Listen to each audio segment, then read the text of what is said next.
Na nossa discussão ontem, né, eu vou fazer um apanhado geral, assim, só para a gente engrenar na aula de hoje, mesmo porque parece que o iníciozinho da nossa aula de ontem acabou ficando assim, perdido. Aí eu vou só dar uma repassada rápida aqui.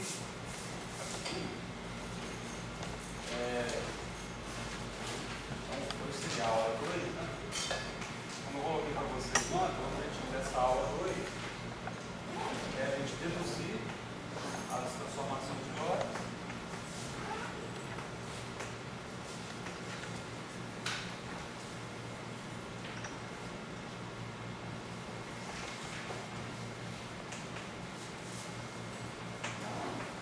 Vou discutir um pouquinho com vocês as histórias,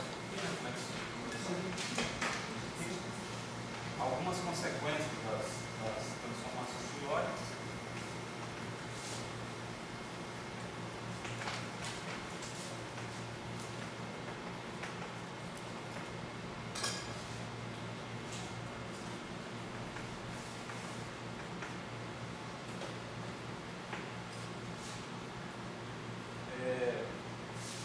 Mas, basicamente é isso.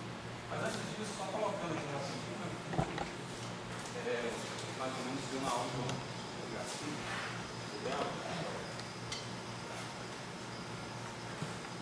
Algumas pessoas mandaram e-mail pedindo o artigo sobre o qual a gente se baseou, né, na aula de ontem, eu mostrei para vocês aqui.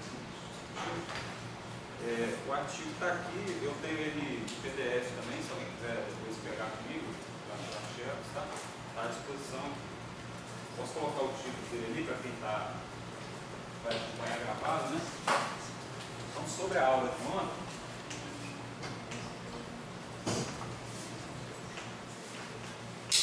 sobre a aula 1, a gente utilizou assim, como referência central esse trabalho aqui, ó.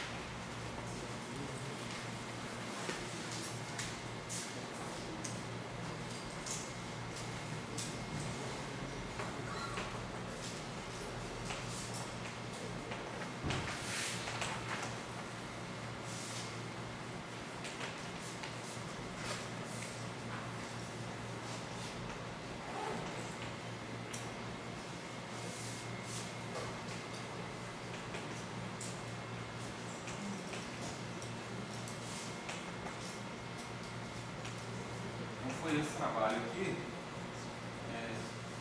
vocês procurarem na internet aí, os autores, esses caras aqui, Giovanni,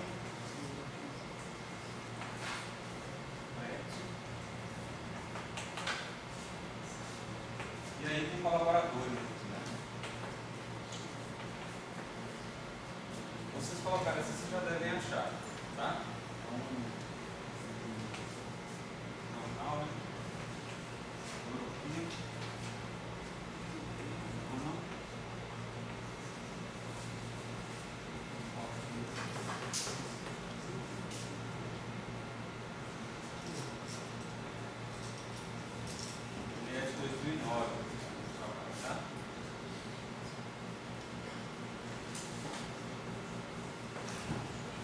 Então, se alguém tiver interesse em dar uma olhada aí, somente está classificado, né?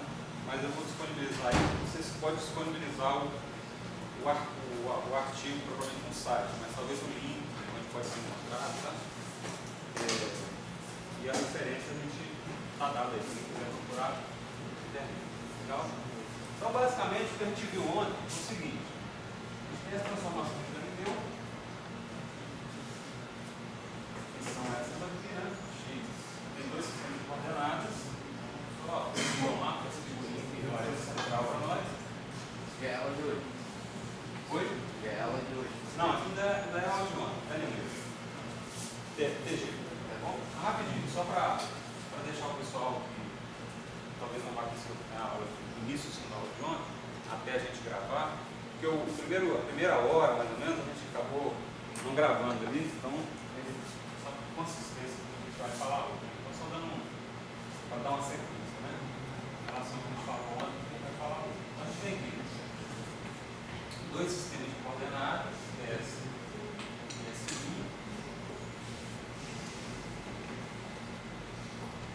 onde um deles se mostra na nossa outra. Então, vamos pegar o S, que por exemplo, vocês estão vendo com uma velocidade de S'. E aí nós vimos, se você quiser relacionar coisas que você mede no S' com coisas que você mede no referencial S, aí você tem um conjunto de transformações galileanas que supõem essa velocidade constante.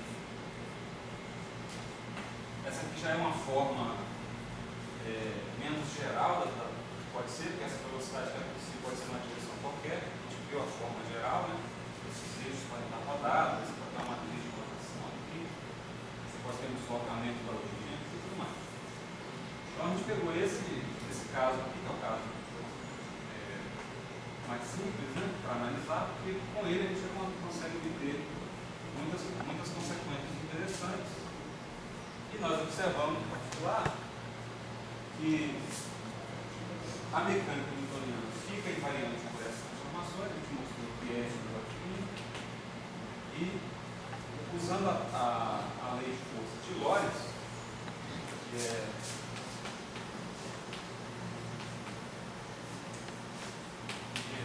mais vezes V, a gente vê a velocidade da carga, não é essa velocidade de luz aqui, é uma velocidade que uma dada carga se moveria nesse diferencial,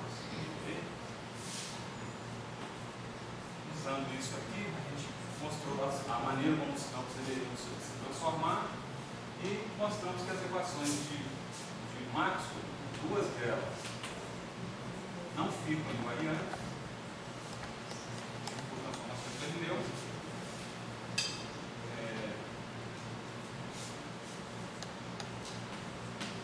Não são invariantes.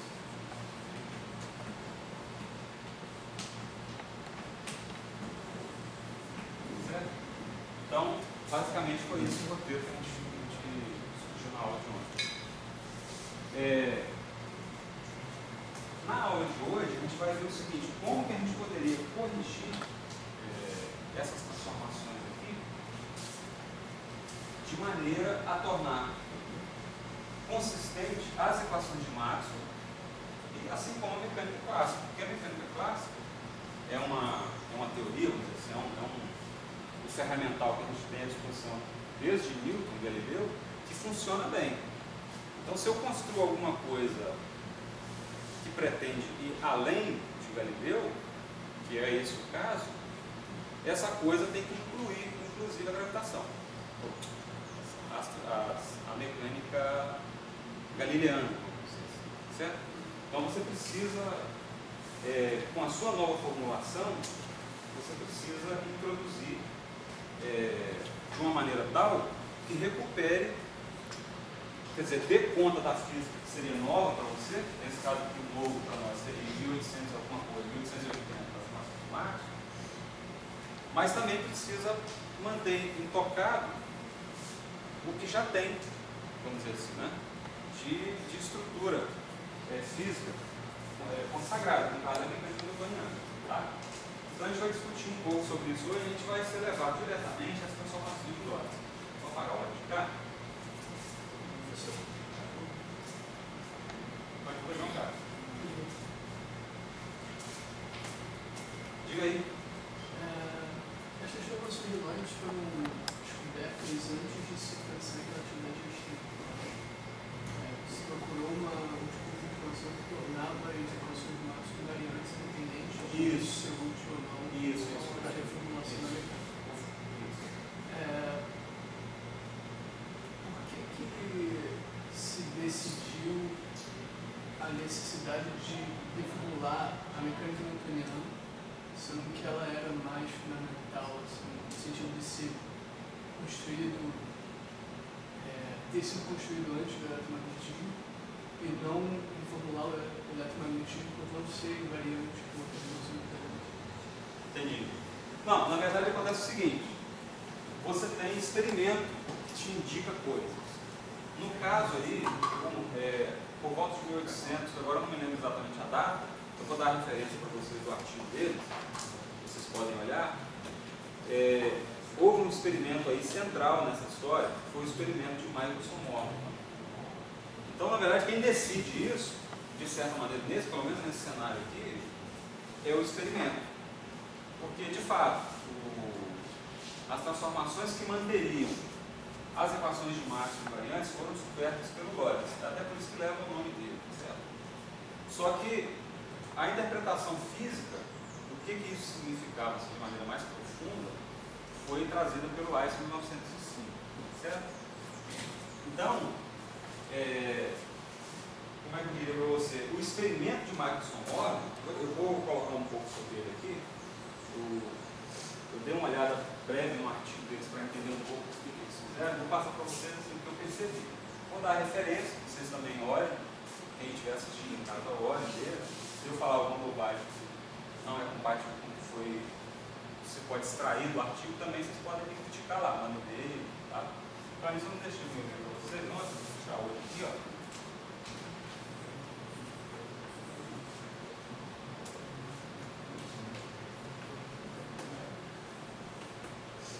Muita pretensão usar essa palavra depois do nome, mas na época que você está fazendo graduação, né, você acaba se empolgando de novo, tá? Não é o e-mail que eu uso aí já há um tempo, tem mais acesso, então deixo para vocês aí, tá? Então qualquer coisa que eu eventualmente falar, que vocês discordam, queiram discutir aí, vocês podem mandar e-mail. Mas o artigo do Michelson-Morley,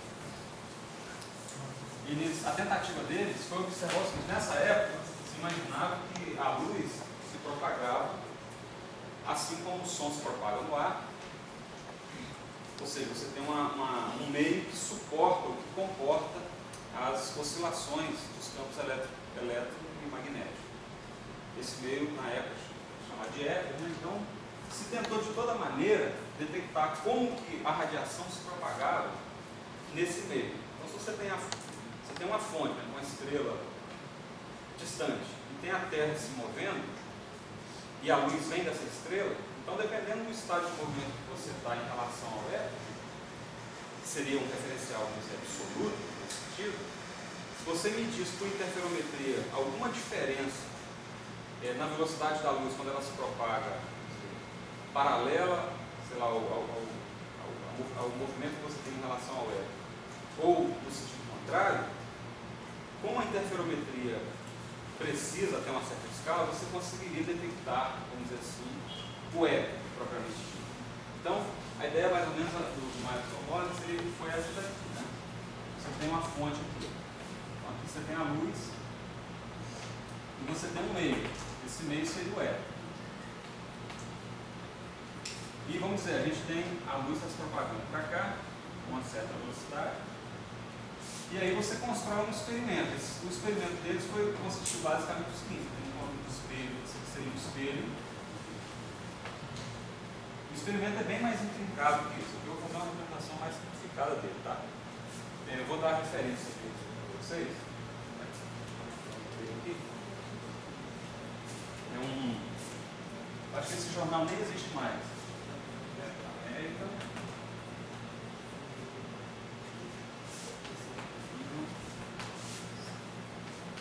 Science 34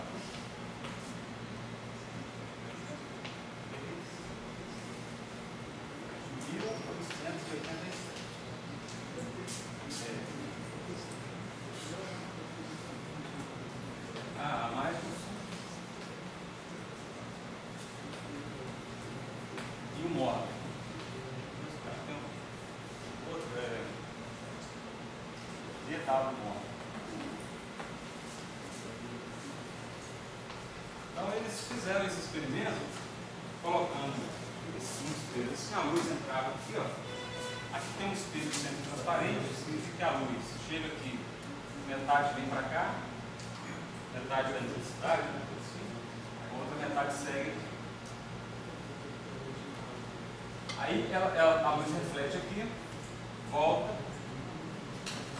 passa para cá, então ela Aqui acontece a mesma coisa, ela vem e volta, aí aquela reflete para cá. Então significa que aqui eu vou ter dois raios de luz propagando para cá. Um seguir um caminho aqui perpendicular, o outro seguir um caminho assim. Certo? Seria equivalente àquela situação que a gente estava discutindo antes. Então, se a Terra, por exemplo, está com uma velocidade orbital para lá, em relação ao Eco, seria a velocidade orbital da Terra. Você esperaria obter um padrão de interferência desses caras aqui. Se você inverte a situação, inverte o experimento, de tal maneira que numa outra época do ano, por exemplo, isso aqui esteja para cá, por exemplo, ou no mesmo dia, né, sei lá, dependendo da estrela que você está observando, na mesma noite, ou se você estiver usando o sol, depois do experimento deles, houve outros aprimoramentos, né? Isso foi em 1887. Vou falar um pouquinho sobre esses aprimoramentos mais adiante. Então, o que o Michelson Morley observaram foi o seguinte: você tinha um padrão de interferência desses raios de luz aqui. Então, o que eles observavam aqui, na verdade, era um padrão de interferência, tinha uma placa, alguma coisa assim, onde a luz chegava. Você tinha franjas ali de interferência. Eles pegaram, acho que, o convênio de onda que eles usaram, né, foi até o do amarelo, eles filtraram o amarelo. A razão por que eu não sei, porque o convênio de onda no experimento deles aí é maior precisão. Aí quem leu o artigo lá pode perceber. Eu não peguei muito isso, né? O artigo é longo, tá? E ele está gratuito. Qualquer pessoa pode pesquisar lá, vai achar um link que ele é gratuito, tá? Acha na internet.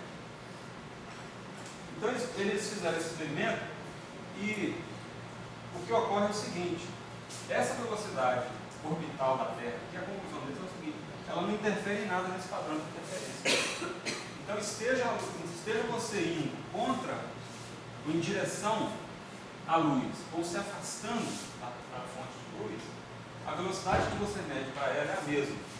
E eles perceberam isso da seguinte forma: se a Terra tivesse em relação ao Eco, ou seja, se houvesse um meio em que a luz se propaga e a Terra tivesse em relação a esse meio uma velocidade de 200 metros por segundo, eles já observariam uma diferença nesse padrão de diferença.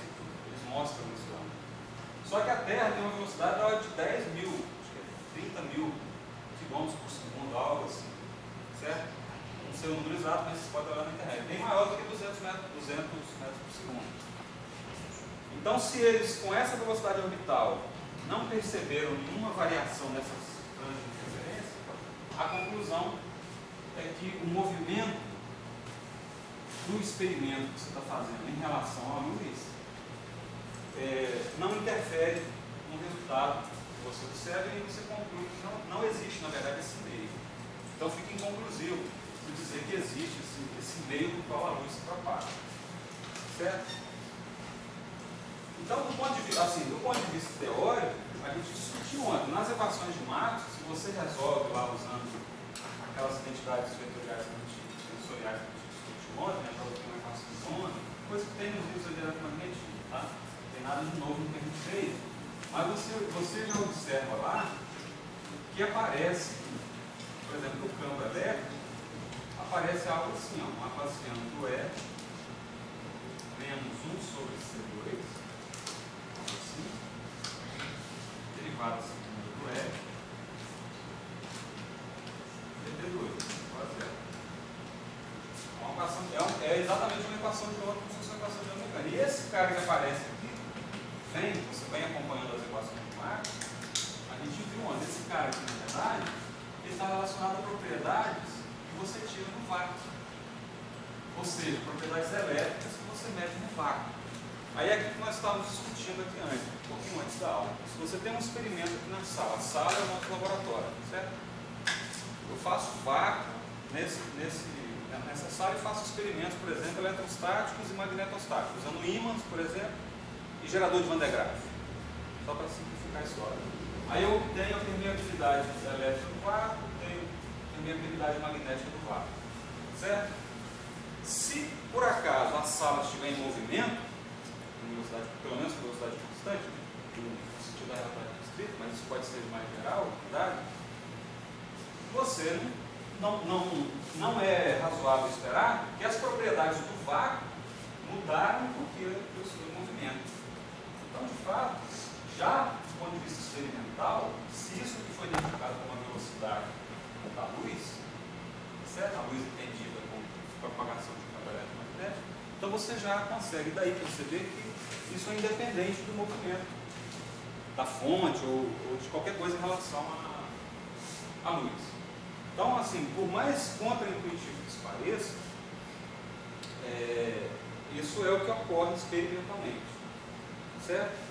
Agora, as transformações que a gente obtém para manter isso consistente, quer dizer, se eu considerar a luz como um objeto, aí eu faço transformações de velocidade. Mas se a gente pegar do ponto de vista de Galileu, a gente tem lá aquela transformação de velocidade assim, né? V' é a velocidade no referencial sem linha menos a velocidade relativa dele.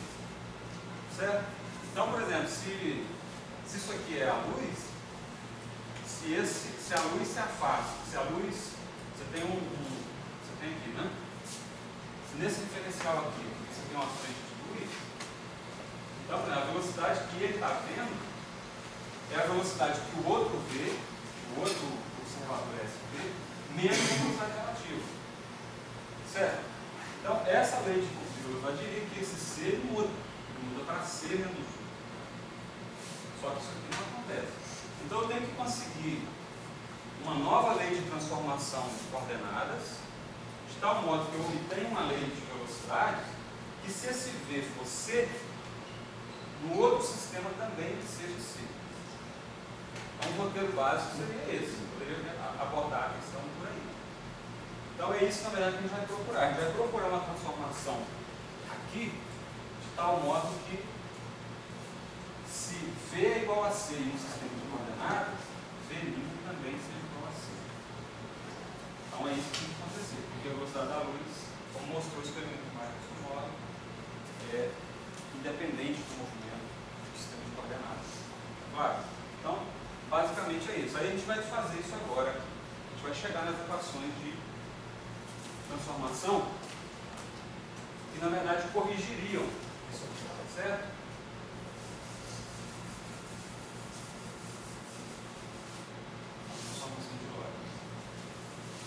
Alguma dúvida, pessoal? Alguma colocação?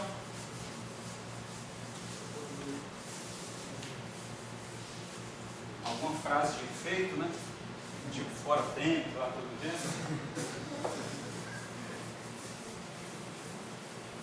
Bem,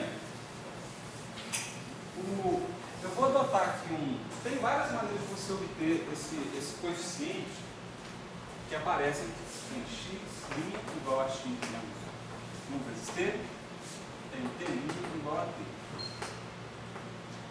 As transformações de Galileu. Aí, se a gente pegar os livros aí, vocês encontram várias demonstrações de como obter transformações de coordenadas compatíveis com o fato da velocidade da luz ser constante, utilizando exatamente isso. Então, vocês acham nos livros várias demonstrações, né? Em particular, tem uma que eu achei assim, bastante interessante, que diz o seguinte: nós vamos pegar essa transformação aqui e assumir a seguinte coisa. Aí a gente vai discutindo aqui ao longo da demonstração, da discussão, né? Eu vou propor um certo coeficiente dessa transformação aqui que dependa somente da velocidade entre os diferenciais e possivelmente da velocidade da luz, vezes isso aqui.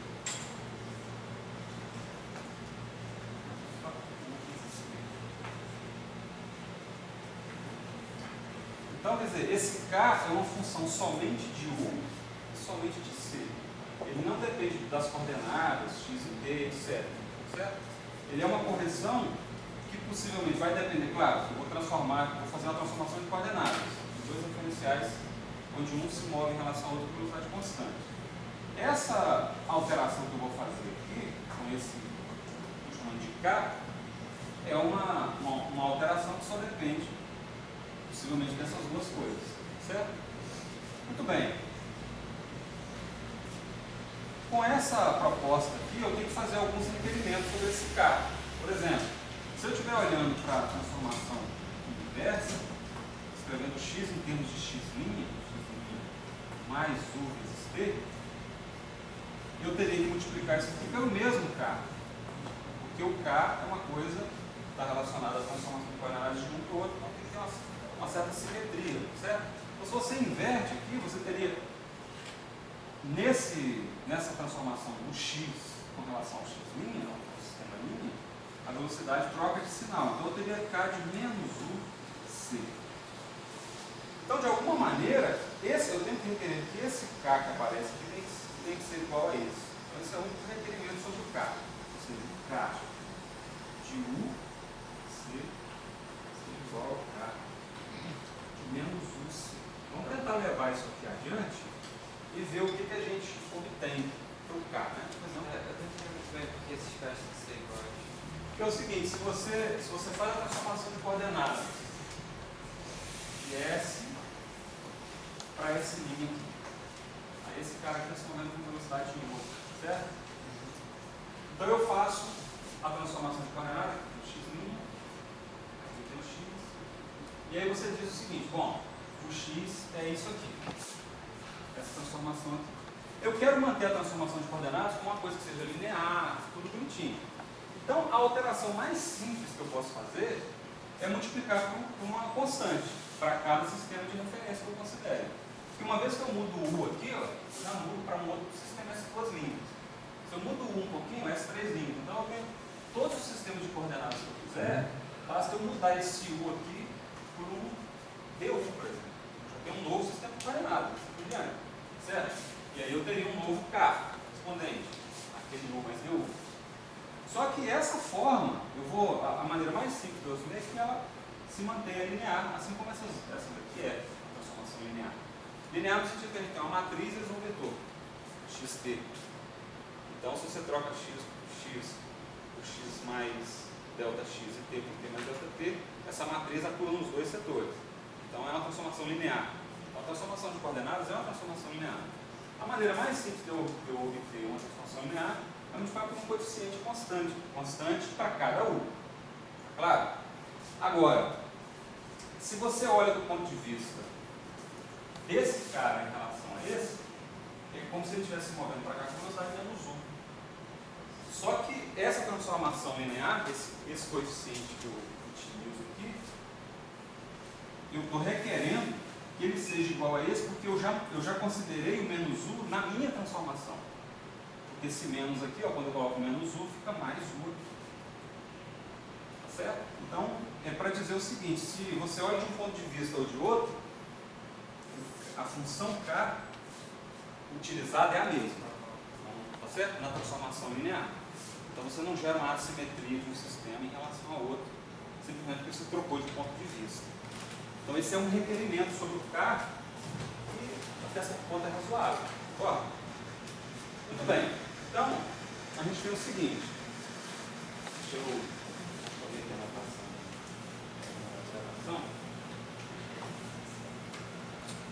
Então, a gente tem o seguinte. Você tem as duas equações aqui. Deixa eu pegar. Eu tenho essa equação aqui. Então, dessa equação aqui eu digo o seguinte, olha. Como o K de U e K de menos U são iguais, eu vou simplesmente representar por K. Legal? Você sabe que depende de U e C. Afinal, não depende de alguma coisa que depende de U e C. Então a gente vai ter o seguinte, olha. Essa equação aqui vira K de x I mais 1 vezes T.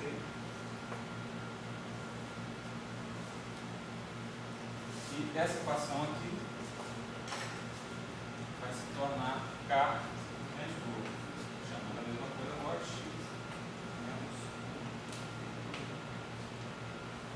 1. Claro? Então tem essas duas equações aqui. Essa equação. Então deixa eu só dar uma olhada aqui o seguinte. Eu usei o x em relação ao x'.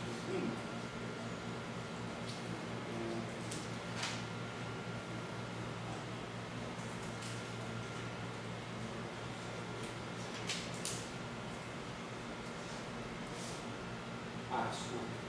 Aqui eu vou abrir a possibilidade agora de que no novo sistema de coordenadas eu tenha um telinho em cima, tá? Vou assumir isso. Então, na verdade, agora eu estou dizendo o seguinte: bom, isso aqui para mim já não vou considerar a princípio, tá? Vou considerar isso aqui a priori. Vou considerar o seguinte: que nesse novo sistema de coordenadas, no sistema de coordenadas do novo ponto de vista, o meu T é um telinho. Então, teria algo assim, né? As duas equações que eu tenho é x' igual a k x menos 1 vezes t. Está dando para todo mundo ver nesse sentido aqui, pessoal?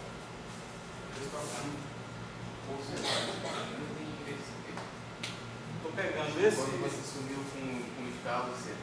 Oi? Na inclui primeiro você sumiu com o escalo C.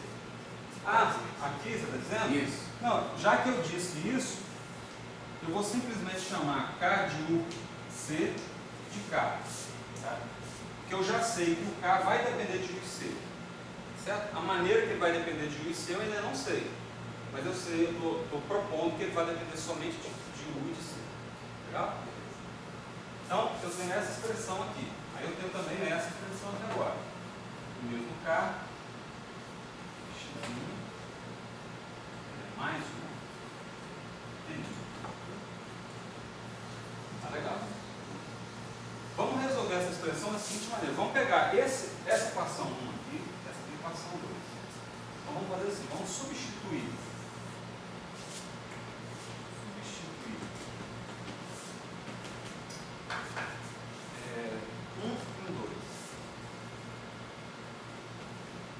Eu substituir essa expressão nessa expressão, eu vou dizer que x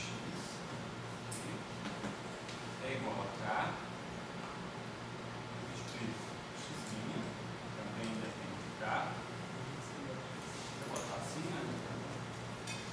X menos u vezes t, certo?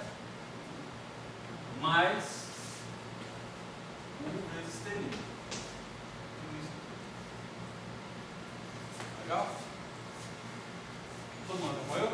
Só substituir, né? Porque peguei no lugar aqui, peguei esse cara aqui, ó, e coloquei aqui, ó. Só isso. Então, vamos fazer agora aqui as multiplicações. Vou passar isso aqui direitinho para frente. Como conveniente, ficar k ao quadrado. Vocês me ajudem, me acompanhem aí, só para a gente não fazer bobagem. K ao quadrado vezes x menos k vezes u vezes t, só tem esse k aqui também, então tá k ao quadrado u vezes t, k vezes u vezes t.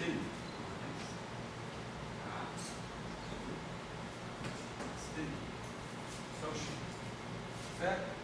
Eu vou separar aqui agora o t' do restante aqui. Vou isolar o t' aqui em relação a x e esse t. Então a gente vai ter o seguinte, deixa eu ver se foi esse o caminho que eu segui aqui. É, exatamente. Vou isolar t' agora dessa expressão, a gente vai ter o seguinte. T' vai ser igual a x, que traz isso, k ao quadrado x, mais esse cara aqui agora, k ao quadrado 1 vezes t. Aqui eu tenho k vezes u, não é isso? Tá certo, né? Vou botar o x de evidência aqui. Vou ter x que multiplica 1 menos o k ao quadrado mais k ao quadrado. Isso aqui é t'. E aí eu posso simplesmente dividir isso aqui por k vezes u. Aqui eu divido por k vezes u também. A gente tem o seguinte, esse k aqui cancela esse u cancela esse, tem só k vezes t. Oi? Telinha. Ah, então. Obrigado. Só ver se está menos k2. Exatamente. Tá legal. Agora, aqui. Né? Qualquer coisa, como eu disse, tem as notas aí, vou tirar, vou escanear e passo para o Tchalquinho, deixo disponível para vocês depois. Foi eu mesmo mando para o e-mail. Tá? Vamos supor o seguinte agora. Vamos supor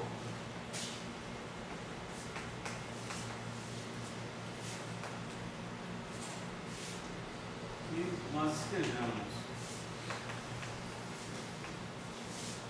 olhando para uma frente de luz.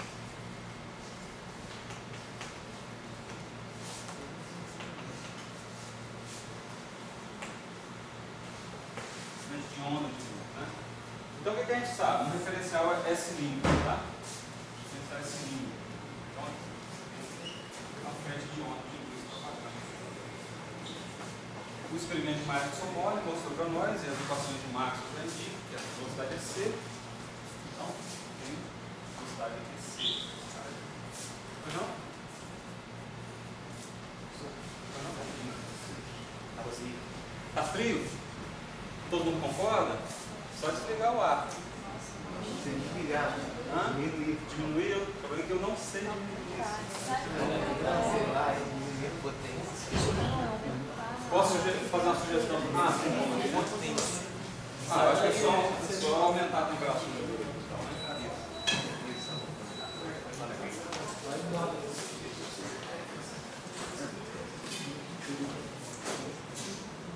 Então agora, vamos pegar aquela expressão e multiplicar assim, C vezes T', vamos multiplicar os dois lados por C, tá? Você vai ficar assim, né?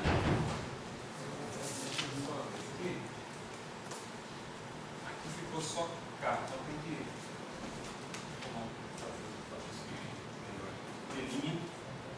T' é igual a X. Bom, a interpretação física de toda essa matemática barata que a gente está fazendo aqui, ao longo da aula depois, quando a gente tiver o resultado, a gente discute, tá? A gente estava discutindo aqui um pouquinho antes da aula. Mas por hora vocês têm uma certa paciência aí para a gente fazer esse malabarismo, tá? Não tem nada demais aqui. Mas, esse sobrou, né? Sobrou só esse K vezes T aqui. Ou T vezes K. Vou colocar assim. Então, C vezes T', agora estou multiplicando aquela última expressão por C. Então vai ficar C vezes X, certo? E aqui eu vou ter 1 menos K ao quadrado sobre K vezes 1 mais C vezes T, certo? Nesse caso, aqui,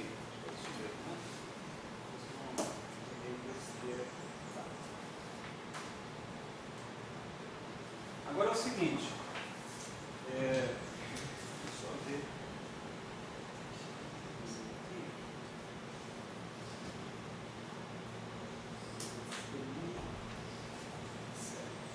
Só que no referencial S', esse cara aqui, ó, é na verdade a coordenada X' para aquele cara. Ó, então eu vou colocar aqui, nesse cara aqui, eu vou colocar X'. X', então, é igual a C X, 1 menos K ao quadrado, sobre K vezes 1, menos mais C, T, vezes K. Legal? Não? Não entendi o X'. Para a luz, qual é a coordenada dessa frente de luz aqui, desse sistema de coordenadas? Estou olhando para ela, essa frente de luz está nessa posição. E aí o tempo, claro, o tempo aqui é medido. Agora estou assumindo que, estou abrindo a possibilidade de que o tempo seja um T', não mais igual, né? T igual a T'. Então, a coordenada da frente de onda é o próprio X'. Concorda? Um X e um X são coordenadas de uma frente de onda. De uma frente de onda. Mas ainda existe essa velocidade de U aqui entre os dois. Não posso abrir mão dela. Legal? Muito bem. Só que nós vimos o seguinte: esse x' aqui, a gente tem a expressão para ele. Está aqui. Vamos substituir agora a expressão 1 desse lado de cá. Então, usando agora a expressão 1.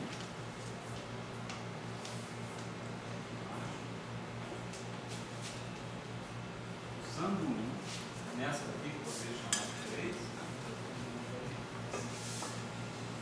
na expressão 3, o que a gente obtém? Vamos apagar esse pedaço aqui.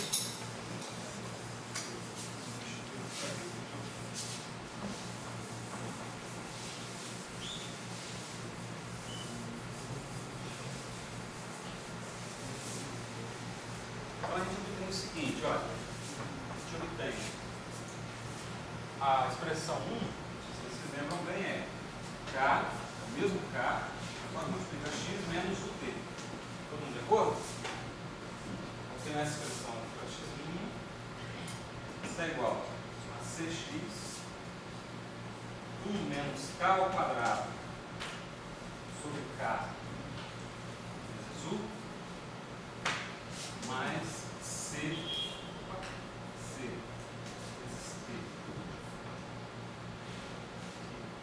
Tá?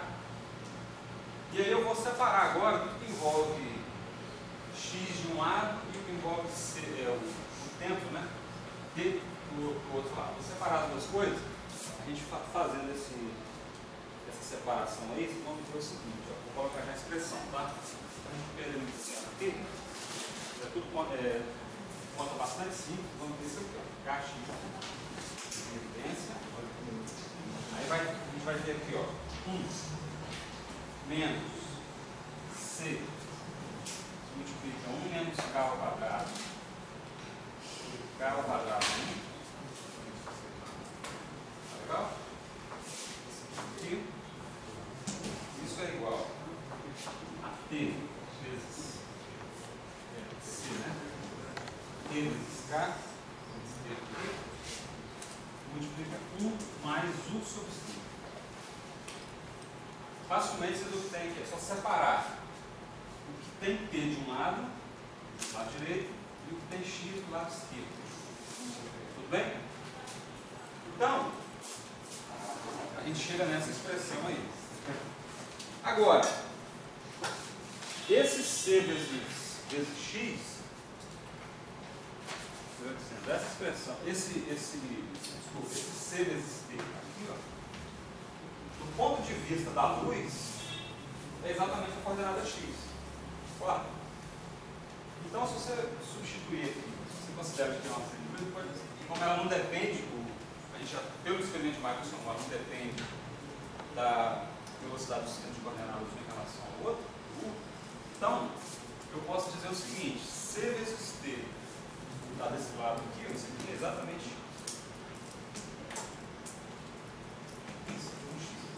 Então, esse cara aqui, ó, vai cancelar com esse x que está aqui, e vai sobrar uma equação em k, que envolve k ao quadrado, envolve c, etc. E eu vou resolver essa equação. Então, k multiplica 1 menos c 1 menos k ao quadrado, k ao quadrado 1.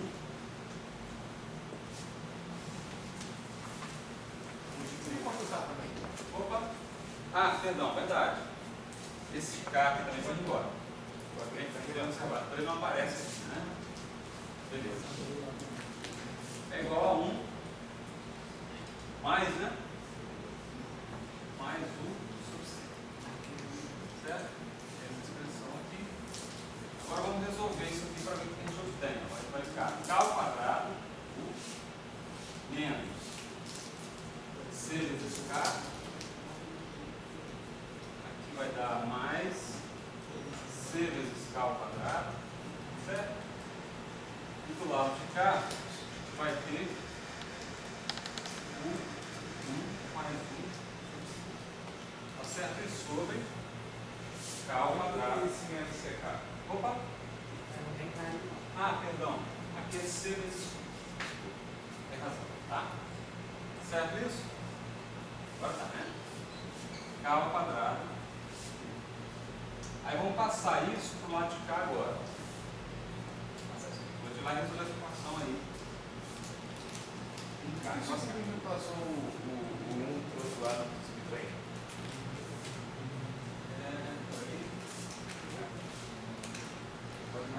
Claro, na verdade esse 1 desaparece aí, né? É até mais fácil. Olha aí. Legal. Acho que foi até isso que eu fiz aqui. Estou seguindo um caminho diferente.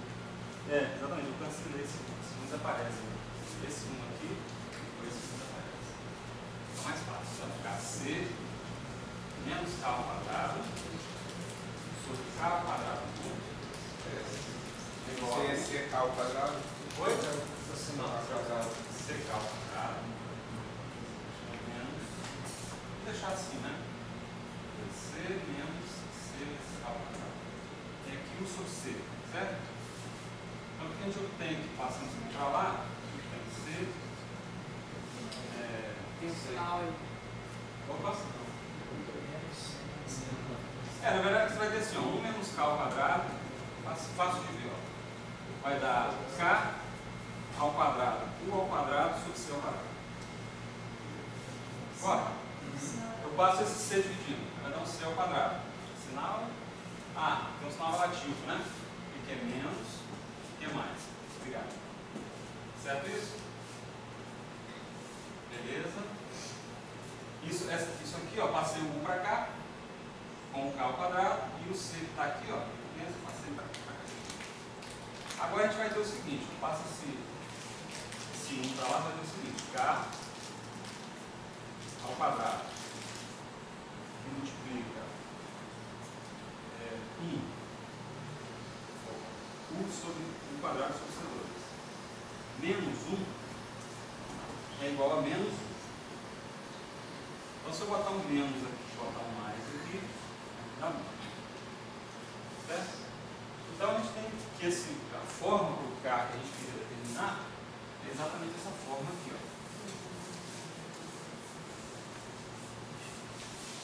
A gente vai dizer que K ao quadrado, o K na verdade é igual a 1 sobre a raiz de 1 menos por 2 sobre C2. Certo? Então, quer dizer, do ponto de vista de transformação agora, dessa maneira como a gente está propondo, a gente está dizendo que x' agora é simplesmente x menos u vezes p sobre esse cara aqui, raiz de 1 menos u ao quadrado. Repara que essa expressão que eu obtive para o k, de fato, independe do sinal do u, que é ao quadrado, né? Se você inverte o sinal do u, ela mantém aquela propriedade que a gente requereu lá no princípio. Claro? Muito bem. A gente tem a expressão aí do telinha. Se vocês pegarem aí, fiz aqui um detalhe, a expressão do telinha, vou voltar ela aqui rapidinho, só para vocês.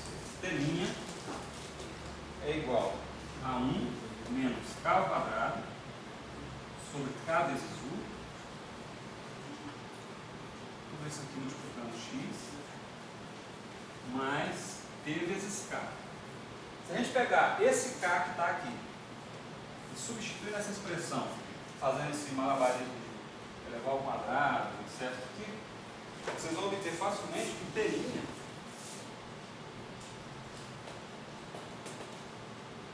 vai naturalmente substituir esse K aqui e aqui, esse telinha vai dar exatamente a expressão que a gente conhece aí da relatividade. Que é T menos x sobre C2 sobre raiz de 1 menos 1 quadrado sobre C2. Essa expressão. Certo? Professor, eu não entendi como você definiu esse telinha ali. Não, o telinha a gente lá no começo, a gente fez o seguinte, deixa eu voltar aqui para você para o passo, né? Esse telinha a gente deduziu ele aqui, ó. Sim, eu não lembrei. Lembrou? Então, a gente partiu das transformações modificadas, substituiu o x' na expressão do x e isolou o t', tá? E obteve essa expressão. Você pegar esse k agora e substituir aqui, aqui e aqui, né? Claro, você vai exatamente para igual, tá? Então, uma malabarismo de contar, isso abrir aqui, mas é uma capacidade bem simples. Você pode fazer isso. Legal? Então, repara que agora o que a gente obteve é o seguinte: a transformação de Galileu corrigida por esse fator, certo? Só que agora o tempo também depende do tempo no sistema sem linha e das coordenadas do sistema sem linha. Pois não, cara? Eu entendi aqui, ó, o senhor colocou substituiu aqui, não substituiu o K ali depois do T. Entendi aqui? Substituiu o K aqui. Ah, não, perdão, né? Você vai substituir aqui e aqui. Os dois lugares. Legal? Substituir aqui em cima. Aí você vai fazer uma continha envolvendo esse cara que é o quadrado aqui, vai tirar o mínimo aqui. O tamanho desse quadro. Dá uma continha rápida, é bem simples. É simples mesmo, tá? Eu tenho ela aberta aqui depois, se alguém tiver mais interesse. Mas fala, fica como exercício. Substitui ali, vocês vão chegar no tempo. Depois não dá. Quando você vai corrigir as funções de Galileu, você pode supor que é linear, esse multiplicador no K. Cara, você poderia supor que não é linear. Mas por que você faria isso? Entende? Por que você vai supor que é uma coisa mais complicada do que uma transformação linear? Você supõe que é linear, vê o que você obtém e as consequências disso que você obtém, se é consistente ou não. Por exemplo, a gente vai ver daqui a pouco, a gente pode obter uma expressão para a transformação de velocidade, e essa transformação é consistente com o fato de que, se o objeto é a luz, a transformação de velocidades não interfere para esse objeto. Então, se você tem a luz propagando e faz uma transformação de velocidades, e você obtém agora, a partir dessas transformações, ela mantém a velocidade da luz invariante. Percebe? Poderiam ter transformações mais gerais que decaíssem nessa em algum limite. Isso poderia chutar algo mais geral. Claro, a princípio você pode. A gente está raciocinando aqui, tentando construir a coisa como mais ou menos ela se viu historicamente. É óbvio que hoje em dia tem propostas aí que abrem mão até do fato da velocidade da luz ser constante, em distâncias que sejam muito grandes, da ordem de galáxias. Você tem, por exemplo, possibilidade de partículas que viajam com velocidades superiores à da luz. Já teve até experimentos no mundo aí envolvendo neutrinos, que por um momento atestaram que tinham medido neutrinos com velocidade superior à da luz. Aí depois se viu que estava errado o experimento. Mas tem teorias também, outras teorias, eu não entendo nada disso, conheço o nome, tá? Em que se trabalha com partículas que propagariam com velocidades acima da luz, da fora, chamados táticos. Então, por exemplo, você tem os elétrons nas órbitas lá de um átomo qualquer. De repente, entre essas órbitas aí, você poderia ter essas partículas ali, e você tirar alguma física disso. Então, você pode abrir mão de algumas coisas e obter consequências. Agora, a questão é, o que bate com o experimento, pelo menos até o que a gente tem hoje? Lógico, como a gente discutiu ontem, à medida que você vai aumentando a sua escala de energia, podem surgir efeitos ligados à própria estrutura do espaço-tempo. Isso aí o pessoal que trabalha com gravitação persegue essas ideias. Eu particularmente não entendo absolutamente nada disso, sendo bem franco, já falei para vocês ontem, né? Só estou dando uma informação. E aí nessas escalas, quando você começa a sondar comprimentos muito pequenos, os seus objetos que você trata como pontuais do ponto de vista da teoria que a gente tem, mecânica quântica e relatividade juntas, né? Essas partículas podem ser objetos que não são mais pontos, são coisas estendidas. O pessoal da teoria de cordas destrincha isso. E aí, nesse cenário, essas transformações de coordenadas aqui, quando você considera todas as simetrias possíveis que você poderia ter de um sistema de coordenadas em relação ao outro bem incorporado, eventualmente você pode violar essas simetrias do ponto de vista das partículas, mas não da teoria. Então, por exemplo, se você inverte todos os eixos de coordenadas espaciais, é uma operação chamada de paridade.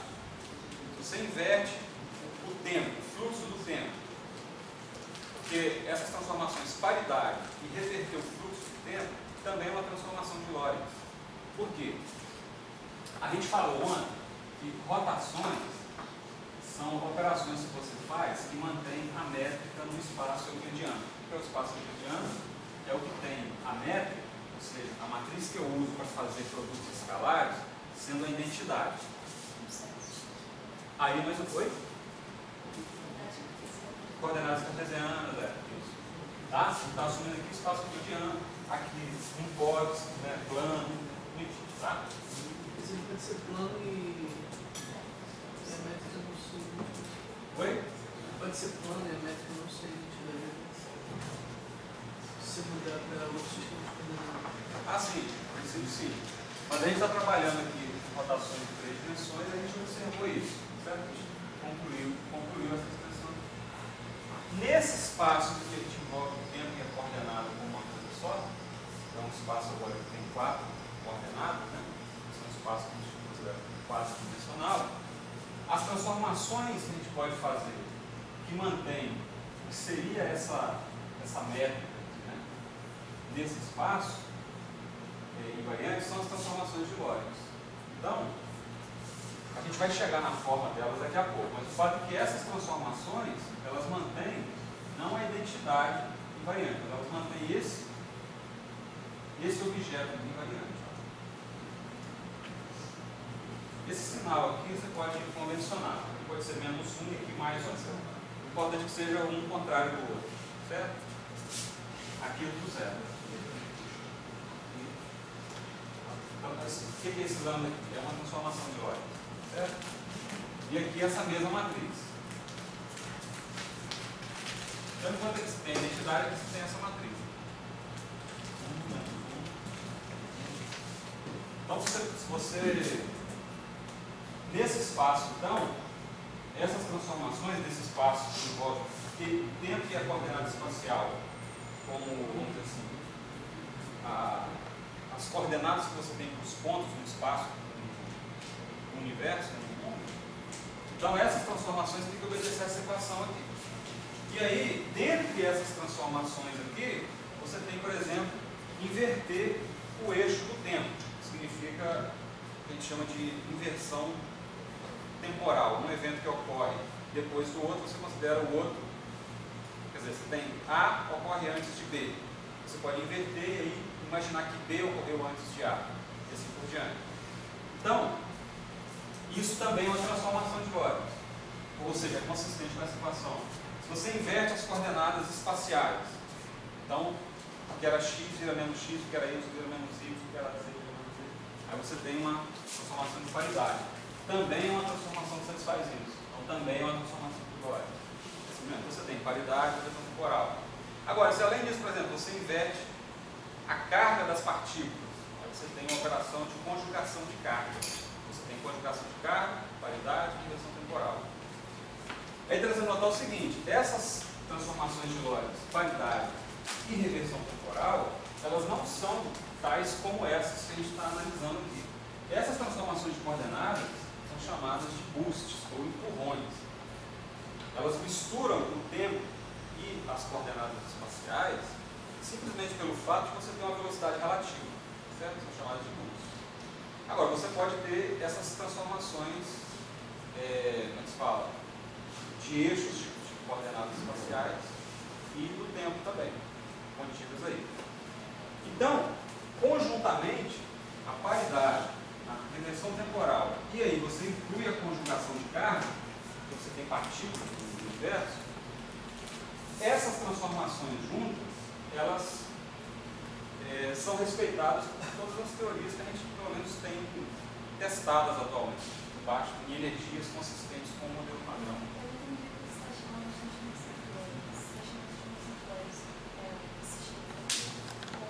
Transformação de Lorentz é qualquer transformação que satisfaça isso aqui.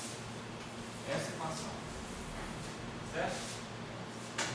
Isso é uma transformação de Lorentz. Agora, dentro do conjunto de todas as transformações que eu posso fazer, essas transformações aqui são transformações de Lorentz também. Vou escrever na forma matricial e vai ficar claro.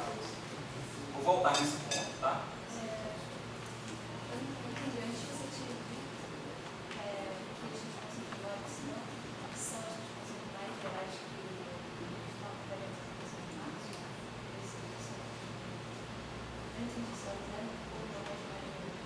Não, veja bem. Se você pegar as transformações de Lorentz e considerar as equações de Maxwell se mantêm na mesma forma se você escreve elas num sistema de coordenadas, por exemplo, que é a nossa sala, ou se alguém passa em movimento ali e escreve as equações de Maxwell. As transformações de Lorentz. Então, isso que eu estou dizendo. Além das transformações de Lorentz, as equações de Maxwell também são invariantes por essas transformações aqui. Que são, vamos dizer assim, não são transformações desse tipo, propriamente, porque não envolvem velocidade de um referencial em relação ao outro. Por exemplo, eu posso estar aqui no laboratório. Não, veja bem. Deixa eu colocar historicamente, porque eu acho que vai ficar mais tranquilo só.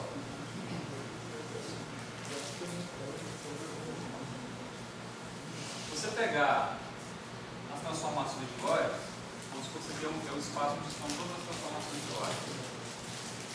Em particular, num recorte dela, desse espaço, eu tenho aquele tipo de transformação de mistura T e X. Então aqui eu tenho transformações de Lorentz de um determinado tipo. Tipo 1. Certo?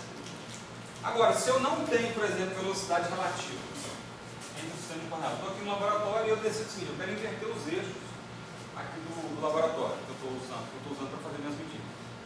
Isso é uma inversão dos eixos do espaço. É uma operação que a gente chama de paridade. Tá? Essa operação significa multiplicar as coordenadas espaciais por uma matriz assim, ó. Eu mantenho o tempo normal. É uma matriz exatamente igual a essa. Essa matriz aqui, só que ela não é essa, ela tem outro sentido agora para mim. Ela pegou o que era, se eu colocar o tempo aqui é x, y e z. Ela pegou o que era o tempo, manteve, beleza? Mas x foi menos x, y foi menos y e z foi menos z. Claro? Essa operação aqui, ela não é uma operação, ela não é uma transformação dessa na mesma natureza aqui. Então ela não está aqui dentro. Importa que ela não está aqui dentro? Ela está no outro lugar por aqui. Então essa paridade, ela está aqui. Uma outra operação possível é você inverter o tempo. Então, sei lá, mantém os eixos, essas coordenadas espaciais intocadas e inverte o sinal do tempo. Isso é uma outra transformação de Lorentz. Que está aí, sei lá, aqui. Em torno dela tem outras transformações. E aqui tem uma combinação dessas duas, desse pedaço. Preciso mostrar isso. É uma outra categoria, certo? A questão é a seguinte, por exemplo, a identidade, se você pegar o que é a identidade de 4 dimensões? É 1, 1, 1 e 1. Se eu colocar essa matriz 1, 1 e 1 aqui, 1, 1 e 1 aqui. Essa matriz não é uma matriz, não é uma transformação de Lorentz? É uma transformação de Lorentz. Também, nesse contexto que eu estou dizendo. Porque ela mantém isso invariante. Identidade vezes isso, dá isso. Isso vezes identidade, dá isso. Essa matriz identidade, ela se encontra aqui dentro. Mas ela não se encontra aqui e não se encontra aqui dentro. A identidade não se parece nem um pouco com isso, porque tem um menos aqui, e nem com isso que tem um menos aqui, com a paridade. Certo?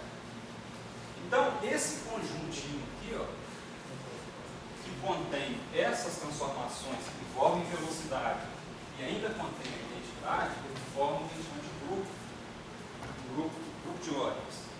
Grupo porque tem propriedades de grupo. Se você compor duas delas daqui de dentro, vai dar duas que está aqui dentro, vai dar uma outra que está aqui dentro. Certo? Se você encontrar uma que faz uma transformação de um jeito aqui dentro, você vai achar uma aqui dentro e faz o inverso. Tá legal? Então, esse pedacinho, entendeu agora o que é o grupo de Lorentz? Então, o grupo de Lorentz é isso aqui tudo. Mas aquelas transformações, chamadas de grupos, essas transformações aqui, e mais as rotações em 3 dimensões, você pode incluir, tá certo? Por exemplo, eu mantenho o eixo do tempo tocado e rodo o sistema de coordenadas. Ou seja, eu tenho um laboratório que eu só girei de um ângulo θ, θ, φ, ψ. os ângulos de Euler, né? O V é o sistema de coordenadas de orientação. Também são rotações, são transformações visuais que estão aqui dentro também. Então esse pedacinho aqui, ó, forma o que a gente chama de grupo de Lorentz, propriamente dito.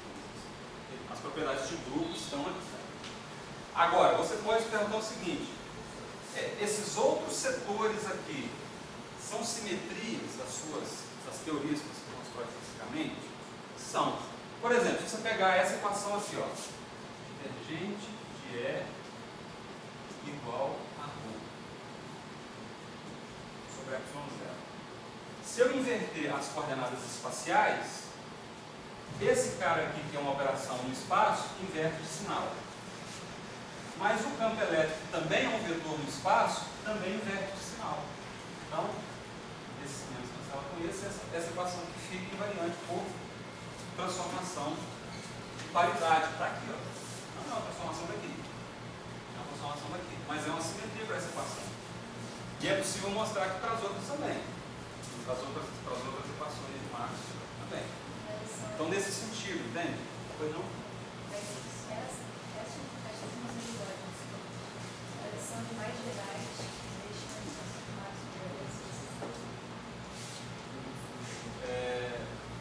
não sei, a princípio, no sentido que o colega colocou, você pode ter teorias que estendem, sei lá, de alguma maneira, os Lorentz e ainda preserva as equações de Marx.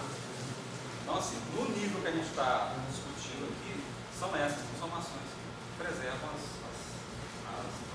equações de Marx, certo?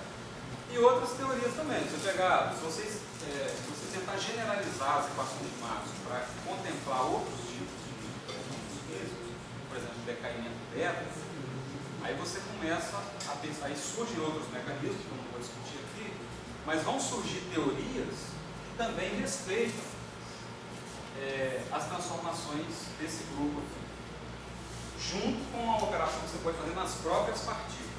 Essas operações que a gente faz aqui são operações que a gente faz no espaço-tempo, no espaço de 4 dimensões que contém o tempo. Agora, quando você tem uma partícula, você mede na natureza, ela tem uma propriedade com relação ao campo eletromagnético, que é a carga dela. E essa carga a gente pode adotar mais ou menos. E tudo que a gente pode fazer com a carga positiva, principalmente poderia fazer com a carga negativa. Então, por exemplo, você pode construir o átomo de antihidrogênio, não é que isso é feito. Hoje em dia já se faz isso. E esse átomo de antihidrogênio, você estuda ele, esse sistema, ele é governado por uma mecânica quântica idêntica à mecânica do átomo de hidrogênio usual. Só que ele tem um antipróton e um antielétron. Tem o mesmo espectro. Até, pelo menos no limite que foi medido, esse espectro é igual. Então, como o átomo de hidrogênio, ou seja, se você faz essas transformações de paridade, direção temporal e conjugação de carga, a física fica mantida. A física, pelo menos no sentido que a gente consegue estudar ela hoje. Se você for em escalas de energia mais altas, a princípio a gente não sabe. Já tem teorias para estudar isso. Como é que seria, por exemplo, sei lá, na escala de Planck, 10 a 19 GeV, o que seria uma física mais fundamental. Essa física mais fundamental que você alcança nessas energias, ela prevê que você pode violar, por exemplo, a simetria de Lorentz. Pode violar a simetria de Lorentz. Aí, se você viola a simetria de Lorentz, eventualmente você pode violar essas simetrias que a gente chama desse conjunto C, P e D. Repare que não é que tem que ser invariante por uma só isolada, não. Na verdade, tem que ser invariante pelo produto, tá? As três. Você inverte o tempo, inverte a qualidade, inverte as cargas, a teoria se mantém, ou seja, a física se mantém a mesma. Não a teoria, mas a física reduz. Ela hoje, atualmente, se mantém a mesma. Mas se você vai para escalas mais altas, há teorias que dizem que isso pode mudar. Você pode perder essa invariância aqui e perder a invariância de Lorentz. Ou perder de Lorentz e não perder essa. Aí tem toda uma análise com relação a essa questão aí que amanhã a gente vai discutir. É um assunto que eu estou estudando, entendo muito pouco, para ser bem honesto. O fato é que existe um teorema, chamado teorema CPT, que diz que as suas transformações de Lorentz e essas transformações CPT têm que ser respeitadas nas teorias que você constrói. O que a gente conhece de física até o momento, no regime de energia que a gente consegue estudar, é invariante por essas transformações aí. Só que, como eu disse, tem pessoas abrindo mão disso em alguns cenários. Né? Cenários que violam a simetria de Lorentz, por exemplo, preservam o CPT, ou não preservam o CPT, sei lá, viola Lorentz. Aí tem todo um estudo em cima dessa questão. Certo? Amanhã eu pretendo organizar melhor essas ideias com vocês. Vou ver se o Gustavo também vem para me dar uma força, porque o Gustavo é mais perito nesse assunto, acabou de escrever uma tese muito bonita aí nessa linha, né, de violação de Lorentz. Então, você pode construir um eletromagnetismo, por exemplo, que viola isso, preserva Lorentz, viola essa simetria, então tem toda uma discussão. Se vocês também quiserem se aprofundar assim, com mais precisão sobre isso, né, se você se interessou por esse caso, e alguém mais se interessar, pode escrever também para o professor Elael, o Gustavo, certo? Se vocês escreverem para mim, se eu conseguir responder, eu respondo, mas se eu não conseguir, eu encaminho para eles, tá legal? Porque realmente é um assunto que eu estou aprendendo também, tá? Então, estou dividindo com vocês aqui um pouco do que eu percebi, certo? Então, se tiver alguém que perceba alguma bobagem aí, ou alguém que estivesse acostumado com o que eu estou dizendo, pode me escrever e a gente está em contato, a gente reconserta, mas a princípio é isso, tá? Então, está claro essa ideia que estamos aqui? Esse conjunto de transformações que a gente está analisando, na verdade, ele reside nesse setorzinho. Tá legal?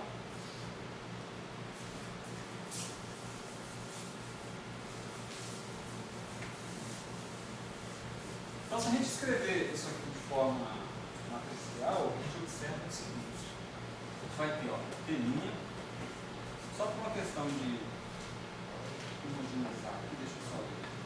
Eu vou escrever, aqui eu estou assumindo que, não disse explicitamente, mas eu estou assumindo que essa velocidade relativa é ao longo de uma das direções. Isso não precisa necessariamente ser, tá? Você pode ter uma direção qualquer. Vou colocar a transformação mais geral aqui. Mas o fato é que a gente está assumindo aqui é o seguinte, eu tenho lá, x, y, x, z, etc. E o outro sistema de coordenadas se move, por exemplo, na direção x, velocidade de 1, aqui. Então, as coordenadas y, elas permanecem intocadas por essa transformação que a gente chama de boost, tá? Que essa a gente descobriu. Então, tem aqui o seguinte. Aí vocês me relembrem aí como é que fica, né? T, né? Menos U vezes X sobre C2, foi isso? Aí tem aquele fator, né? Aí na literatura usual, em vez de escrever como um K, aqui, que eu poderia escrever a princípio, pessoal, é usual a gente utilizar essa letra aqui, gama, né? Então esse gama representa para nós essa quantidade aqui, ó. O quadrado sobre C ao quadrado. Certo? Então a gente tem isso aqui. E o x' é o mesmo gama. Agora, x menos 1 vezes c. Tá claro isso? Tudo bem?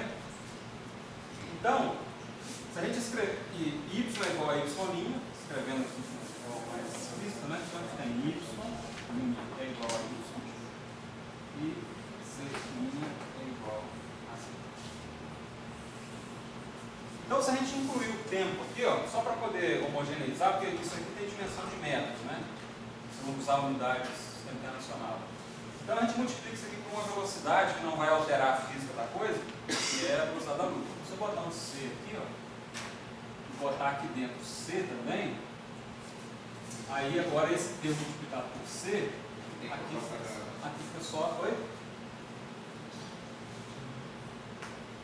essa coordenada CT', eu posso dar um nome mais ou menos consistente com esse. Na verdade, na nomenclatura que a gente estava utilizando ontem, para as coordenadas espaciais, a gente estava utilizando um índice aqui, né? Então, por exemplo, o x aqui eu teria x' 1, o y seria x' 2, e aqui seria o x2, e o z seria o x'. Só para ficar mais consistente com o que a gente conversou ontem, né? Mas não muda nada. E aí, só para a questão de homogeneidade da notação, esse CT' vira um x0 e esse CT vira um x0. Claro? Então, essa expressão, esse conjunto de transformações aqui, em termos dessas coordenadas, x0' é igual a gama múltiplo de x0 menos u vezes x sobre c. Agora fica tudo na dimensão de espaço. Alguém falou alguma coisa? X1 linha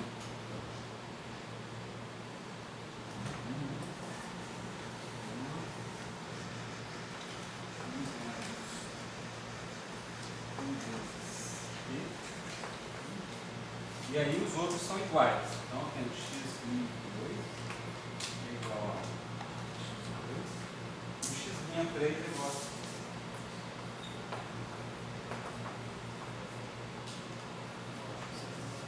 então, do ponto de vista matricial, igual a gente fez ontem para as transformações de Galileu, escrever uma forma matricial, que aí fica mais interessante para analisar isso aqui, tá?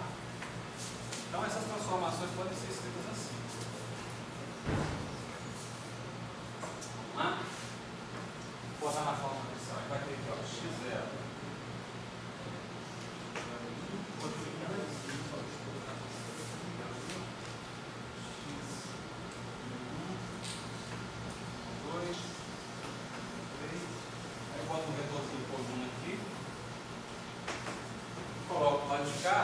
Uma matriz que faz essa transformação para nós. Aí vamos pegar agora aqui os coeficientes certinhos, né? A gama na diagonal aqui, ó, gama, para a gente ver se eu corretamente, né? Agora, gama vezes u sobre c. Essa razão u sobre c, ela aparece aqui, ó, nessa equação do homogeneizei as coordenadas, mas aparece aqui também. É usual a gente definir esse cara aqui também. Beta igual a u sobre c. Certo? Então, vou ter menos beta gama, aí aqui é zero. Nessa simplificação que a gente fez aqui, né? Aqui vai dar menos beta gama, zero, zero. Aqui vai ser zero, zero. A gente vai ver se isso reconstitui o que a gente colocou ali, tá? Em termos de transformação. Essa matriz aqui, vamos ver, eu estou escrevendo essas equações aqui todas numa equação matricial só. Não compreendeu não? Não, compensa. Vamos ver já, ó. Veja bem, quem é o x0 linha? É essa linha vezes essa coluna que eu vou colocar aqui. Que vai ser o x0, x1, x2, x3. Claro?